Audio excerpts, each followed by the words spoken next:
Hello बच्चों, आइए इस प्रश्न सॉल्व करते हैं जो हमसे बोल रहा है कि जब एक हाइड्रोजन परमाणु में n equal to 4 n equal to 1 तक के इलेक्ट्रॉन उत्सर्जित होता है, मतलब 4 से 1, तो उत्सर्जित विकिरणों की आवृत्ति निम्न होगी। आवृत्ति क्या होगी? एक हाइड्रोजन परमाणु जो 4 से 1 में होता है, मतलब आपके पास कोई इलेक्ट्रॉन है, जो हमारे पास ये पहला ऑर्बिट आपके पास है बच्चों, या आपके पास दूसरा ऑर्बिट है, या आपके पास तीसरा, या आपके पास चौथा है। तो चौथे से जम करके पहले पे आ रहा है ना, ये आपके पास n इक्वल टू 1 है, और आपके पास बच्चों n इक्वल टू हमारे पास 4 है।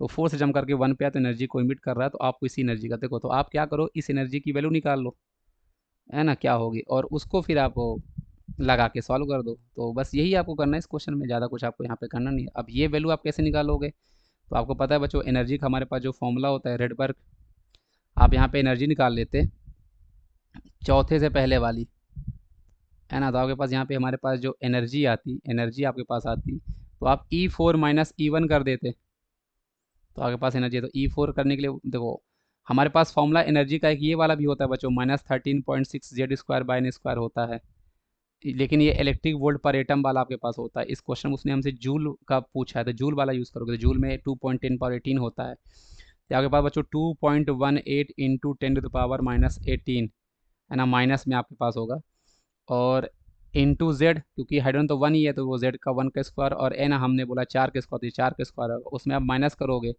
और माइनस आपका ऑलरेडी होता है 2.18 इंटू 10 पावर -18 और 1 का स्क्वायर, और आपके पास यहाँ पे 1 का स्क्वायर हो जाएगा।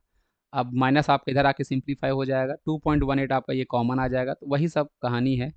आप 2.18 यहाँ पे कॉमन ले लो, 2.18 इंटू 10 टू द पावर -18, और कॉमन लेके सॉल्व करोगे तो ये आपके पास 1/1 और 1/16 ऐसी आपके पास इक्वेशन बन जाएगी बच्चों। तो आपके पास यहाँ पे हमारे पास 1/1 आएगा, और यहाँ पर 1/16 आ जाएगा। देखो ये प्लस हो जाएगा ना, माइनस माइनस, तो इसको मैं पहले ले रहा हूँ, और ये 1/4 इधर, तो 1/16, तो 15/16 होगा। सॉल्व करोगे तो आंसर आपके पास आएगा।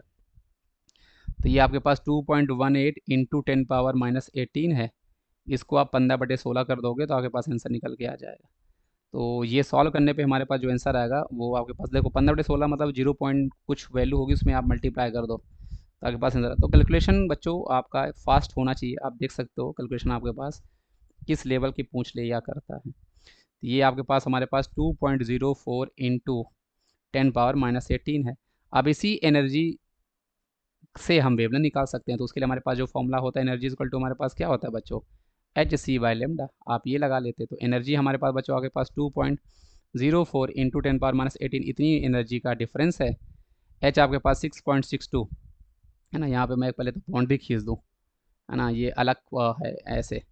यहाँ पे मैंने पार्ट 1 आपका सॉल्व किया बच्चों, पार्ट 1 है, और फिर आपका ये हमारे पास पार्ट 2 चल रहा है यहाँ पे। तो 6.62 जो आपके पास वैल्यू दी हुई है, into 10 to the power -34, speed of light 3 into 10 power आपके पास 8 होता ही है, और वेवलेंथ आपको यहाँ पे निकालना है। इसी चीज़ को आप सॉल्व करते हैं। तो थोड़ा सा लेंदी क्वेश्चन है, पर इस क्वेश्चन को सॉल्व करने के लिए बच्चों मैं आपसे पहले, अच्छा इस क्वेश्चन को हमसे फ्रीक्वेंसी पूछा है, तो वेवलेंथ क्यों करना, ये तो फिर और आसान क्वेश्चन हो रखा है ना। आपके पास यहाँ पे ये सब कुछ नहीं करना है ना, क्योंकि Hc/λ होता है, साथ में आपके पास ये फॉर्मूला म्यू के फॉर्म में तो एच म्यू हुआ करता है ना, तो बस म्यू कर दो, यही आपको निकालना है। तो म्यूज इक्वल टू हमारे पास यहाँ पे कितना हो जाएगा, ये 2.04 को हम डिवाइड बाय 6.62 से करेंगे, और ये 10 पावर -18 भी 10 पावर 34 ऊपर जाएगा, तो 10 पावर 16 आपके पास बचा होगा, मतलब ऑप्शन 10 पावर 16 के आसपास होना चाहिए। ये सॉल्व करने पे 1/3.3 के आसपास आया। तो सिंप्लीफाई करोगे, तो इसको सिंप्लीफाई करो तो आपके पास 3.3 के अप्रॉक्सीमेट है। तो आप एक को डिवाइड करोगे 3.3 से,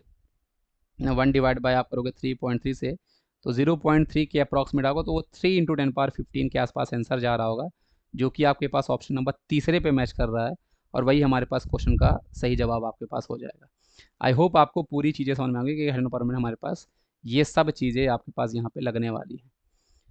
हाइड्रोजन की आयनन ऊर्जा दी हुई है, तो ये सब तो कंफ्यूज करने के लिए डेटा था, आयनन ऊर्जा से हमें इतना लेना देना नहीं था, क्योंकि हमें पता है कि ये फॉर्मूला E4 E1 करके हम यहाँ से कितना एनर्जी निकली होगी वो निकाल लेंगे, एनर्जी का फॉर्मूला H म्यू होता है, वो करके हम म्यू निकाल लेंगे। तो जरूरी नहीं है कि जो भी डेटा दिया होगा तो उस डेटा से आप कंफ्यूज हो, बिना डेटा का यूज़ किए भी कई बार क्वेश्चन सॉल्व हो जाते हैं। Thank you.